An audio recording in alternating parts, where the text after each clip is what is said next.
Hi, welcome back to 102 Meters, the podcast. This is Martin. This is Shuki.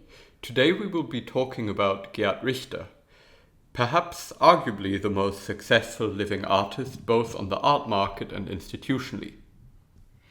Yes, so last week we just went to see the Gerhard Richter exhibition at the LV Foundation in Paris. It is arguably one of the largest retrospective that's done on Richter. I believe it's not arguable. I believe it is indeed the largest one. Yes. Yes. It had how many rooms? Like 20 rooms or so, didn't it? Yeah, it felt rather dizzying, but it was a very good show. And I felt it really provided a very expansive overview of his oeuvre. You know, there will always be critics who'd say, oh, they should have had more works from this period and what have you. But it was still a very expansive overview of his oeuvre. Yes, indeed. I think for me it was quite an educational exhibition. We spent around 2 hours there to see the whole thing. Yeah. And still I felt like I missed a lot of things. So it really started from the very early point of his oeuvre. Started with this painting that he's put it as number one on his catalogue raisonné, the image of the table that's being rubbed off. Yeah. Do you want to say a little bit of that? Well, sure. I mean, perhaps I might start with some context. So Gerhard Richter was born in Dresden in, I believe, 1932. So he was really a child of the war who witnessed the war as a child. Family members, fell during the war. So his uncle was a soldier, I believe, on the Eastern Front. And he grew up in Dresden, which of course famously is the city that was bombarded and destroyed the most notably by the British in the Second World War. After the war, of course, Dresden was part of East Germany. So Richter was really born into a family that was obviously profoundly shaped by the war. And then he found himself in East Germany, where he studied painting, I believe, at the Fine Art Academy in Dresden, and also was quite successful as an artist. So, he would do like public murals in a quite socialist realist style. And then in the early 1960s, I believe 1961 or thereabouts, he fled to West Berlin and then via West Berlin to Düsseldorf in North Rhine-Westphalia, where he then continued his art studies at the Kunstakademie in Düsseldorf. And so the first work in the Louis Vuitton Foundation show, the one you just referred to, was it shows a grey table and then there's a wiping out gesture, which really conceals the image. This is the work he has called his first painting. It's certainly the first painting in the catalogue raisonné, although of course it is by no means the first painting he ever did, or even the first painting he did as a mature artist. And so this work, I'd say it's a quite interesting one because it really gives a sense of his early influences. We already see a connection to a realist pictorial language representing a table, but the smear also suggests action. And so, of course, Richter, when he came to the Art Academy in the early 1960s, he was quite influenced by Fluxus and Nouveau Realism. You have Yves Klein and so on, all of whom really emphasize the performative aspect of artwork making. And in a way, I think, having this smearing gesture, there's a certain performative element to it. And in fact, his very first exhibitions were often staged as performative events. So it was not an exhibition in a white wall gallery where nothing happened. So one of their first actions, so to speak, was showing their art in a department store and sitting there as live artists, or doing an exhibition and displaying the works in the snow outside. And so I think this is a really quite important work because it really honors this performative origin of his art making, and also the context that he found himself in West Germany. Yeah, interesting. I mean, for me, just visually looking at the work without the context of or the history of the work, I mean, just reminds me of his later works with abstraction, as well as the blurring of the images. Right. And it's also mentioned that I think the table is also an image that he's taken from an advert catalog or that could very well be magazine that sort of advertises this table of some sort. So that also connects him to this whole capitalist realism. No, of course. I mean, throughout the 1960s, he would paint more furniture and objects. Typically, most usually working in hues of grey and white and black. And in a way, many of these early works would display, would show ordinary objects, and it would be a way of, I suppose, also thinking about the post-war condition in Germany, the birth of consumerism and the birth of this image culture, that you would open, look at advertising imagery and see all of these objects that you are supposed to desire. And interestingly, I mean, when you talk of the table, I don't want to derail this discussion, but there's a quite famous artwork by Martin Kippenberger, the famous German artist. And so what he did was he took a grey painting by Gerhard Richter, so one of his paintings from the 1970s, put legs under it and turned it into a coffee table. And for him, that was like a tongue-in-cheek gesture, also perhaps a way of mocking Richter, who obviously, compared to some of the later generations of artists, has a quite serious demeanor. And his work is very, very serious in some respect. And so, and of course it was already quite valuable. And, if you turn this grey painting into a table, it kind of becomes this, minimalist piece of furniture, if you will. But so that's it about tables. You just kind of triggered me by. That's quite funny. That's quite good. Well, yeah, I thought we'd start from there. And as you've mentioned about the fact that this painting is the number 1 on the catalogue Resnay, but it is not really his first painting ever. I thought would be quite interesting to talk a little bit about the way that Richter has sort of designed his own career. And as you said, that he's a very serious artist, and all of his art is about serious subject matters, including the Second World War, the history, and also the history of painting, or painting itself as a medium. And there's a great deal of weight in his work, and I think he achieves that weight by having the work not be, at least we're supposed to believe that all of his work, it's not about him.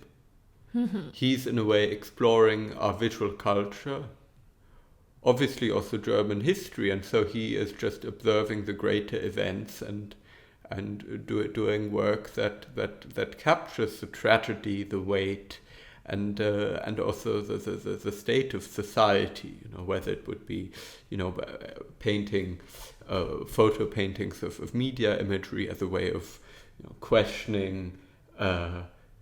The kind of illusionistic lifestyle and ideals we particularly in Germany have adopted in the post-war era, or if it's about the abstract works, these aren't expressive works about himself. And I think this adds a certain significance to his work and universality, because it's not his experiences, it's not how he feels, it's not his genius and his subconscious processes. He is just capturing what is there, of course, questioning the nature of images, so there's some agency involved, but it's really at no point around and about him. It's a rigorous logic, a painterly logic that he follows to arrive at his works, whether it's the photo paintings where the logic is to copy images and then blur them, or the abstract paintings where, he would also say that he's guided by a logic and he stops painting when the logic has come to an end and there's nothing to be done anymore, there's nothing. And it's a very methodical way of approaching painting. Yeah. He's done a lot of different types of work. That's one thing that I think we come out of the exhibition and feel. Yeah. What would you say that is the sort of main concept that really Richter is about, or what he's trying to do throughout his career? Well, I think his central concern is, to make works that reflect the time he lives in, and works that aren't too much about him. I think his early works are in a way a reflection of the post-war psyche and the birth of consumerism and pop in Germany, and his abstract and having a critical attitude toward the images we perceive, distrusting them. And I'd say the abstract works continue that distrust to a certain extent, because oftentimes he would start the abstract works with photo paintings and then blur them and layer them with abstract interventions. And I think there, at some point, I think it's more about also giving up on this romantic ideal of the artist genius as the creator, and demonstrating how you can arrive at these works which in some respect could be in dialogue with the abstract expressionist greats who obviously came to the fore in the time when Richter started painting, but how it's very much guided by a logic. And so I think it's a questioning of this romantic ideal, which he must have also felt quite critical about, because this romanticism has really also been quite significant to the birth of fascism. Yeah, I think for me, what I felt that is most relatable in Richter's work is that I feel very deeply this sense of postmodernism. All of his work is kind of a way of saying he does not trust any ideology, or even he does not trust the image itself, almost as an idea that image can give any or should say any messages. Yeah. Because you've mentioned about his past, his childhood, growing up, whether it's under Nazism or later in East Germany. What is really prevalent. What is really prevalent is the ideology that runs through both, different ideologies and different organizations, but it is all about using these images and using words and using whether styles or aesthetics to convey a sense of ideology that has a very solid, strong message. Yeah. Which are not in any way true. Yeah. Or in any way helpful to the society.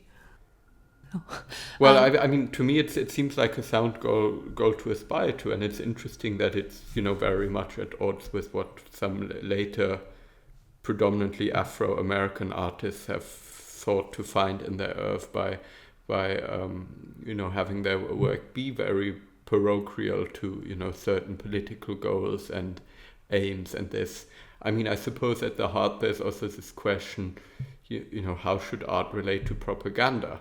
And I don't mean propaganda in a necessarily negative term, as in like, fascist. There's good propaganda, arguably, like, if you champion causes that are just and, and improve the livelihoods of people. But I think Richter wouldn't believe in such a view of art, unlike, Carrie James Marshall, for instance, or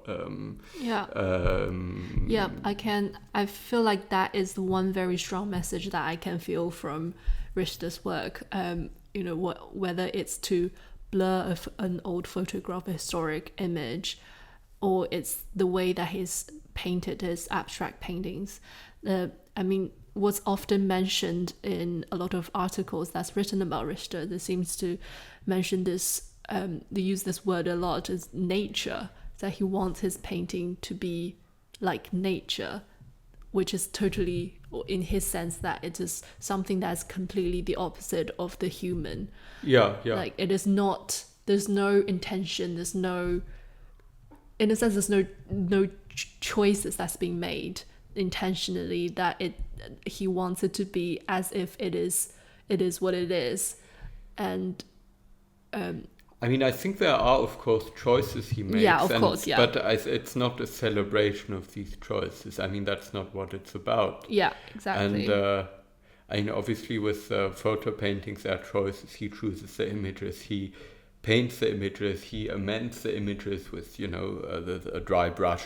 He makes it blurry or whatnot. And the abstract works, he also chooses the colors. Sometimes he's more constrained than at other times, and he's I think it's often like a kind of a dialogue between that what is dictated, his choices, and also chance. But it's at no point is it a celebration of his own contribution, as in, it doesn't follow that kind of narrative of expression, and that's what I feel. I mean, at no point in his oeuvre are his feelings at the forefront of the work. In a way, it's a portrayal of his life and his surroundings, and of course what he paints is his surroundings. So it might show you Swiss landscapes or German landscapes, because that's where he went, as opposed to some other places.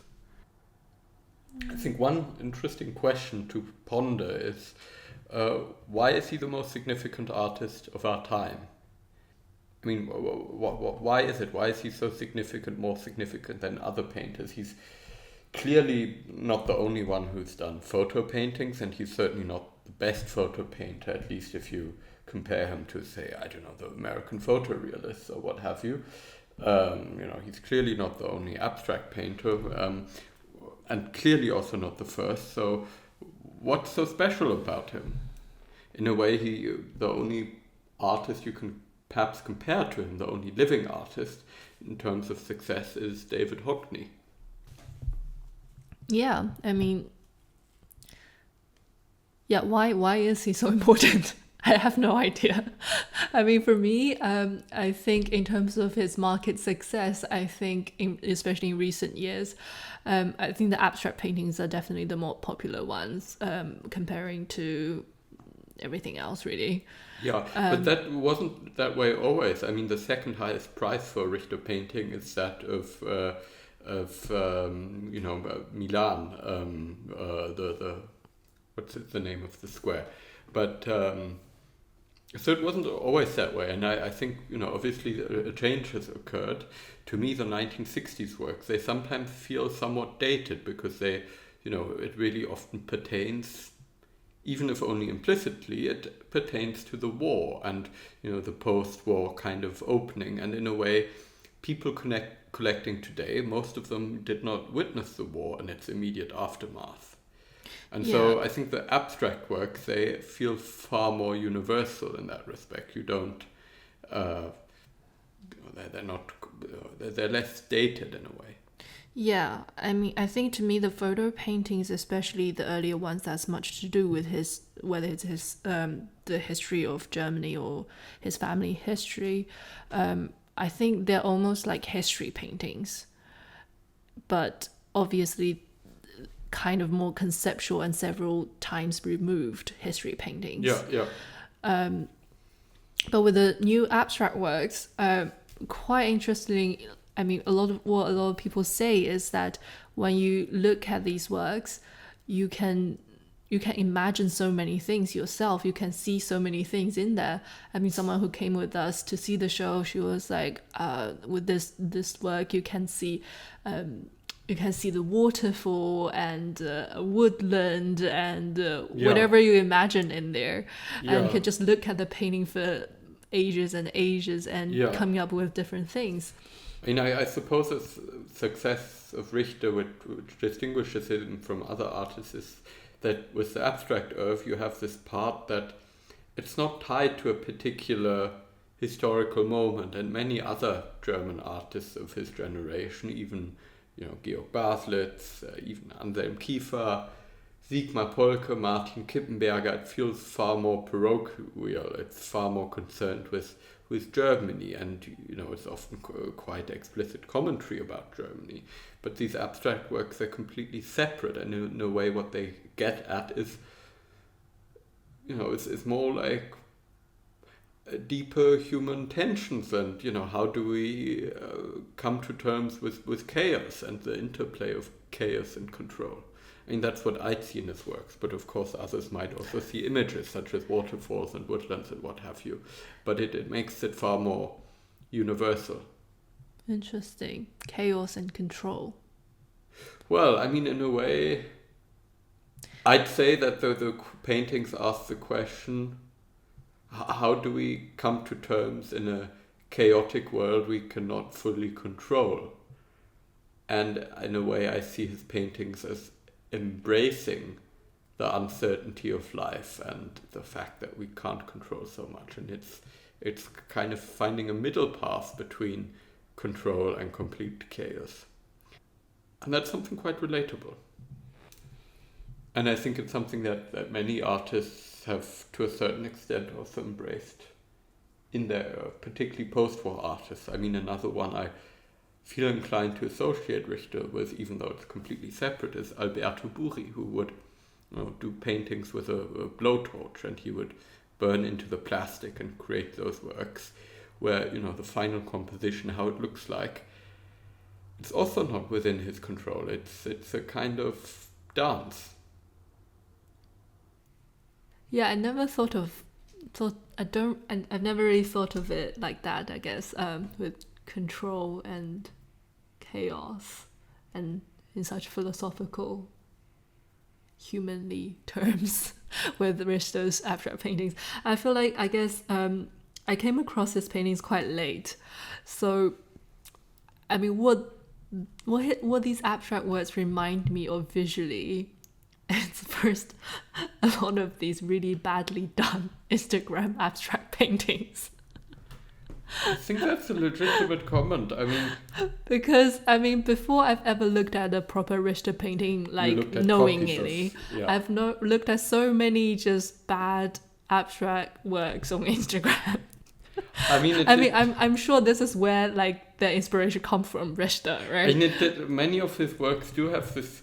I mean, I think one way of defining bad abstract art is art that is like overly concerned and obsessed with a certain kind of process and technique that leads laymen and the people who go to Maddox Gallery be like, wow, that's so cool. Yeah. It's kind of like one hat trick and then you do it. Yeah. And of course, with Richter you can say that. I almost feel like Richter is this artist who opened the door to that type of abstract art. Well, especially oil paint. And the squeegee method can seem like this kind of hat trick. Look what I'm doing here, and I go over the painting. I'm not even talking about Maddox. Just those short videos that you come across on Instagram. But I think that's true. It does seem that way. Like I have this abstract painting, I go with this squeegee over it, and I reveal a different. There's an abstract painting. There's another painting below, and it's like, wow. It could be a TikTok reel for all you know. There's a lot of them, I think, already. No, I was just saying. So I think Richter is in a way edging on the edge of being, well, his whole concept is of this sort of nothingness and meaninglessness of the image in a way, right? So he's really edging at this edge of being totally meaningless and good art. Yeah. If it's not a Richter, it's just, Yeah, I get it. So coming back to my point, so that's kind of my first impression that I would have had with the Richter's abstract painting. So I don't think I've ever really thought it through that deeply with abstract painting, just because of the visual aspect.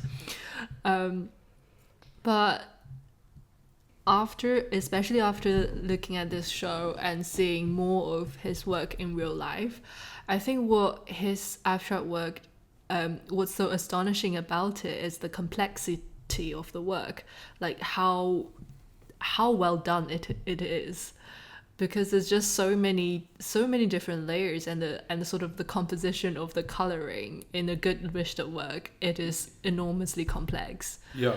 I think that's something you cannot kind of copy just because you're a random artist and want to do abstract painting. I've not looked at enough random artists, but I do think, I mean, I've seen a few, but it never quite had the same visual Exactly. impact. And I suppose that art historically, there's also a story, you know, you have to do something first. I mean, Yeah, it's for sure. not hard to do a Marcel Duchamp Pissoir, but Yeah, exactly. you know, I want the real thing, or I don't know, I guess the one in the Tate is not the real thing, but it will be authorized by The Duchamp Foundation, or whatever it is. yeah. So no, I get that. I suppose you're right in talking about the slippery slope to kitsch, because he does take himself serious and very serious, and maybe to some that can be a bit off-putting. Yeah, but I think at the same time, it kind of just shows how universally popular this type of work is. Yeah. You know, and people want them in their houses. It's nice to have these works in their houses, and then it's a really good quality work, and it's Richter. So Yeah. I think it's very easy to understand why his work's so popular and so commercially also successful. Yeah. Yeah. Do you think Richter is one of the most important artists or painter of our time? Or why do you think he is one? Well, I think his work has penetrated into visual culture. I think there are some paintings that stand for far more than just great paintings. They have a symbolic quality, you know, almost the way that Van Gogh's self-portrait might have, or, you know, Monet's water lilies. I mean, I'm thinking particularly of these quite timeless pictures of his daughter. For instance, Betty, you know, the famous work of this young girl looking over her shoulder that is now in the St. Louis Museum of Art. I think they've become allegories of our time. And so... What? And I think just by dint of this status, he is very important. I mean, you know, I think there's this idea that I have, you know, if causally and symbolically an artist's work has achieved a certain cultural significance, then, you know, it doesn't matter that we look at the work, it just has that status because it's so prevalent in visual culture. What do you think of the grey paintings? I mean, I should note, aside from the photo and abstract works, there are also works that are somewhat more minimalist inspired. So you have the color charts that in a way emulate like the color charts you would receive in you know, hardware supply stores to choose, you know, the color you want your wall.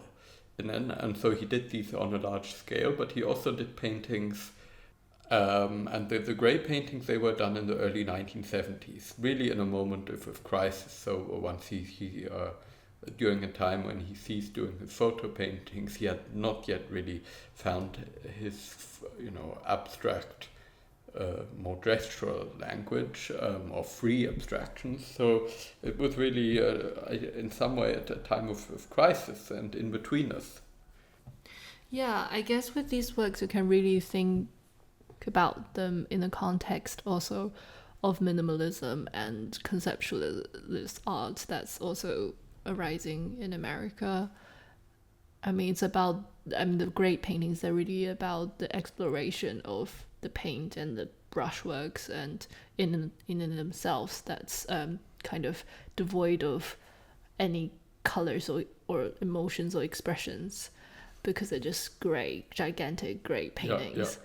And quite interesting, I think he had Richter had a quote saying that grey has the power to make nothing, in quotation, visible.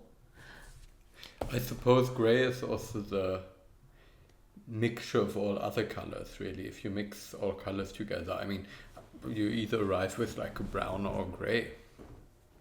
And I think in a way that a lot of Richter's work is about nothingness. It's this postmodernist sensibility as well, this deconstructive sensibility of showing or even emphasizing nothingness over production of a message. Do you like those paintings? I mean, are they good paintings? I am more of a figurative, I like person. I like looking at iconographies. Would you prefer such a painting as a table? Yeah, sure. Yeah, I like textures on my furniture, so yeah, I would like them as my table. One group of the works that I really liked from the show is actually, I think you mentioned this mural that he painted for this school in East Germany. No, I don't think it's in East Germany, but yeah, there's this mural, this long brushstroke. So it's a very long work, probably 14 meters long. Yeah. And it's a red background with a yellow line. Yeah. But the yellow line looks like one long brushstroke. Yeah. It's as if you just take a red brush and paint. But of course, he didn't paint it in one go, but it's a very detailed. I think it's also an image of a brushstroke but enlarged, right? Exactly. So it's kind of like a blurred, enlarged image of a brushstroke. That's what it is. Yeah. And so in a way, it's an interesting connecting point between the photo paintings and his abstractions, because what we see is an abstract line, but it is painted like a photo. Exactly. Like a blurred photo. Yeah. And obviously, I feel like with this, and he's done several other works that's, I mean, not as enlarged, but also in a similar concept. And I think these works as really a point of connection also for with like Liechtenstein and the pop artists who are, in a sense, well, I mean, Liechtenstein also had these paintings of brushstrokes, right? This exploration of, and also this making brushstroke as its subject matter and as an image. No, that's absolutely true, and I'm sure Richter was looking to Liechtenstein. I mean, Liechtenstein did the brushstrokes, I believe, in '62 or so, and I think the Richter brushstrokes, I'm not sure, I presume it's from 1974 or so. I think something like that. And I think it's really a good segue from the photo paintings to the abstract works, and I think that's also one of the things that's so special about his work. You know, he has done work in a realist tradition, in an abstract tradition, a minimalist tradition, but on all these occasions he has been able to have a certain continuity and connection to the image. And I think, you know, the work you just spoke about is really, I think, one of the best connectors really between these two bodies of work. So what would be your favorite types of Richter paintings? Well, I actually quite like the early 1980s abstract works that really suggests the connection between the photo and abstract earth. The ones that are also typically merely employ the primary colors with the addition of green. So 1983, 84. I quite like those. I don't really know why. I think there's a connection. I think in some way they seem art historically important because they connect the two bodies of work. They seem important because these were the works that Richter first showed within an American context, and so the ones that really skyrocketed him to international significance. And I think they're just bloody cool. They have more structure in them than the later works. You typically have like certain geometric pillars that still pervade the compositions. And I suppose finally, I think you tend to have less condition issues with them, like particularly with the squeegee works. the ones that have far thicker layers, you have far more drying cracks, which presumably will also exacerbate somewhat in the future, also depending on the color. Not all works have that, but I really like the early abstractions from 83 and so on. And it's not the most popular choice, but, well, you've got to stick to your guns, I suppose. Yourself? I think I like the photo paintings. Which ones? The late or early ones? Or?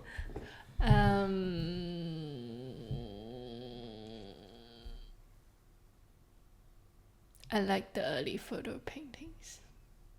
Really? Yes. Why? The ones that's... I like his family photo paintings. I think they are, they're supposed to be without emotion, but I think they're quite emotional and touching. I think just so. Because of the complexity of the history, that once you get to know about it, I think a lot of the sentiments you can really deeply...